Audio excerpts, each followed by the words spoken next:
Olá a todos, meu nome é Renato Moraes Silva e eu vou apresentar para vocês o artigo How Concept Drift Can Impair the Classification of Fake News. Eu sou professor do Centro Universitário Facens, em Sorocaba, São Paulo, e sou pesquisador do BRAIN, que é um centro de pesquisa aplicada que desenvolve soluções para empresas em nível nacional e internacional. Um dos projetos mais conhecidos em que o BRAIN está envolvido é o projeto Rota 2030, que é aquele projeto do governo federal para desenvolver o setor automotivo. A maior parte desse trabalho eu desenvolvi na Universidade Federal de São Carlos, enquanto eu era pós-doutorando com o financiamento da FAPESP, e eu desenvolvi esse projeto junto com o professor Tiago Almeida, tá? Que é professor da universidade no campus de Sorocaba. Bom, nesse artigo, o principal assunto abordado é o problema de fake news. Nós sabemos que esse problema ele tem impactado cada vez mais as pessoas, porque as fake news elas podem influenciar as opiniões das pessoas, suas escolhas políticas. As fake news incitam a violência e ainda podem ser um risco para a saúde pública. As fake news se tornaram um problema ainda maior durante a pandemia da Covid-19. Inclusive, o termo infodemia se tornou um termo bastante popular, foi usado até mesmo pela Organização Mundial de Saúde. E por que que foi usado esse termo? Porque além da pandemia da Covid-19, nós também tivemos uma pandemia de fake news.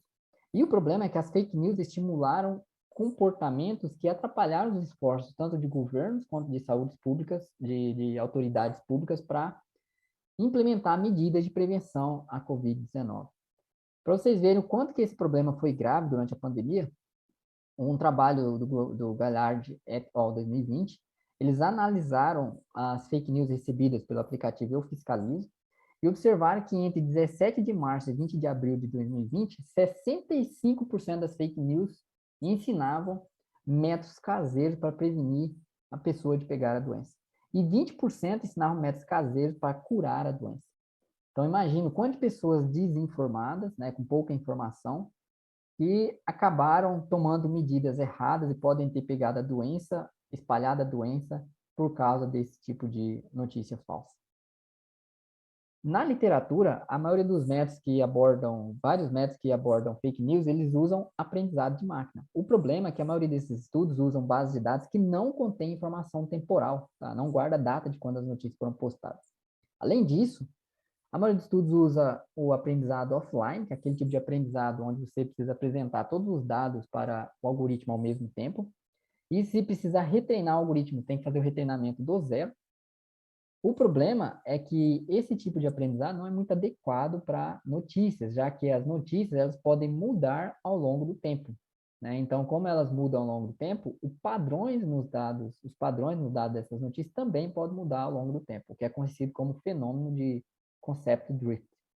Para esse tipo de problema, geralmente é mais adequado o aprendizado online, que é aquele aprendizado que ele é apropriado para um fluxo contínuo de dados e geralmente é baseado em métodos de aprendizado incremental, que consegue atualizar o seu modelo preditivo ao longo do tempo.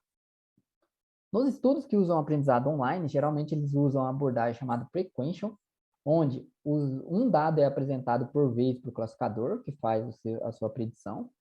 Depois, ele recebe um feedback para essa predição e compara a predição que ele fez com a classe real.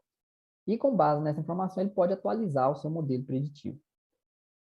A maioria dos estudos que abordam aprendizado online, eles usam um tipo de feedback chamado de feedback imediato. Ou seja, o método, o classificador, ele recebe o feedback imediatamente após ele fazer a predição.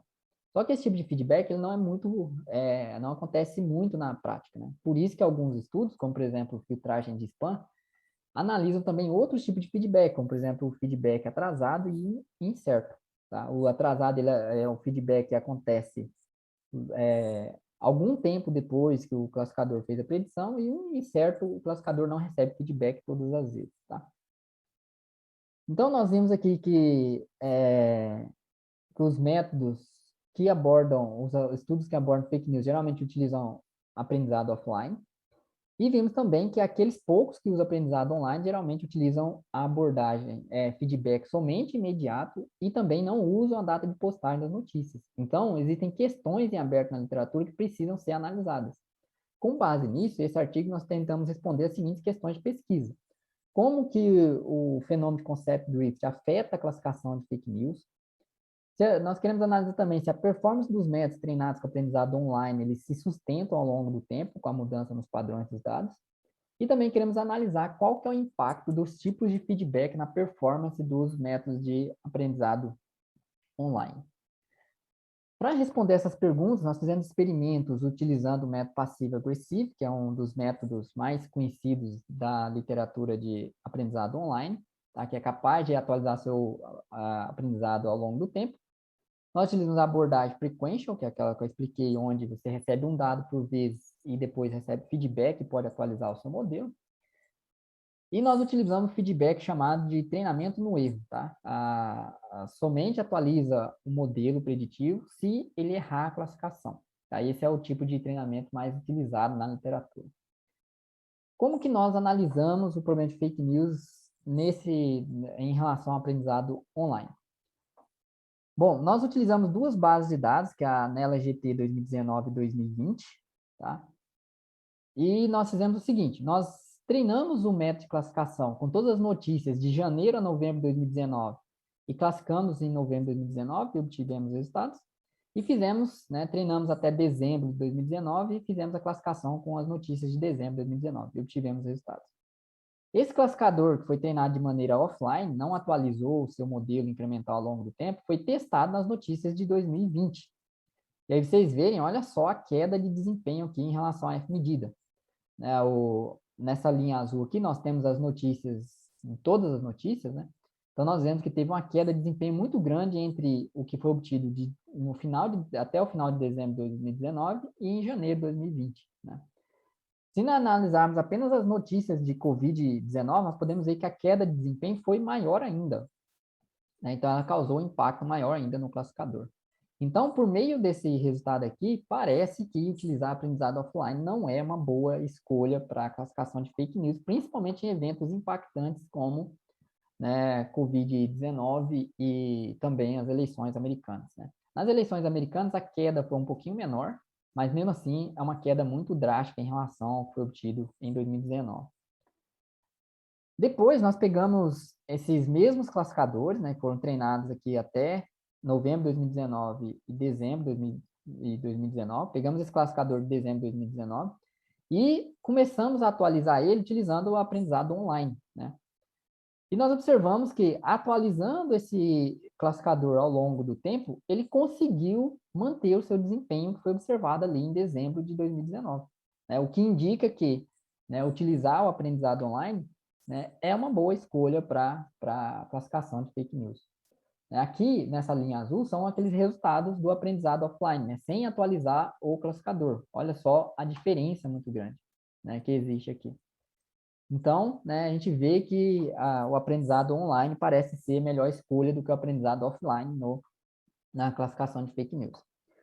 Então, quais são as conclusões que obtivemos com esse estudo? Nós observamos que a performance dos métodos offline elas degradaram ao longo do tempo, e nós vimos que os resultados obtidos nos últimos meses de 2019, eles foram superestimados, né? Porque quando você pegou esse classificador, que obteve resultados bons em dezembro de 2019, e aplicou ele nas notícias de 2020, caiu muito o desempenho, né?